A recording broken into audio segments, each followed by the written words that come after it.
We saw a good day for the Australian share market with a rise of 1.2%. It does follow a strong session on Wall Street where the major indices closed up 2%, with tech and healthcare stocks in the lead, both those sectors gaining more than 2.5% in the US overnight. It is earnings season, which is in focus in the US. Third quarter earnings are expected to grow by 19.2%, but so far earnings growth is tracking better than that, with growth of 23%. In fact, after hours we heard from Netflix, which came out with its earnings result and beat market expectations.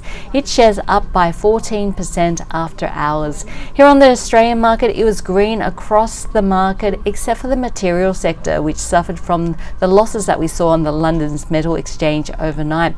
And retail was in focus, with Afterpay shares losing 19% after a Senate inquiry into payday lenders and Afterpay was announced. We also saw Credit Corp shares dropping by 9%.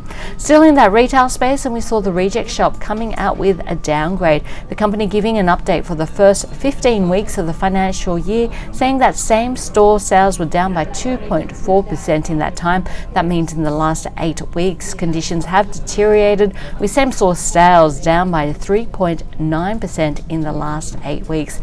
It does come ahead of that crucial Christmas trading period, but of course the Reject Shop also sells a lot of Christmas gear, including plastic Christmas trees and decorations as well as baubles. So we'll wait to see whether we do see an improvement in that Christmas trading period.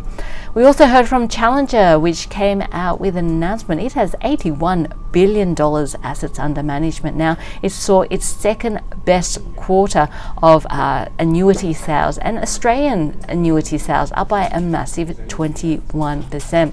The company shares doing well after that update. We also saw AGMs from AGL, Origin Energy, as well as CSL and Tabcorp. Tabcorp seeing its first strike against its remuneration report. So all in all, it turned out to be a relatively busy day on the Australian share market, but a positive one with a gain of 1.2%.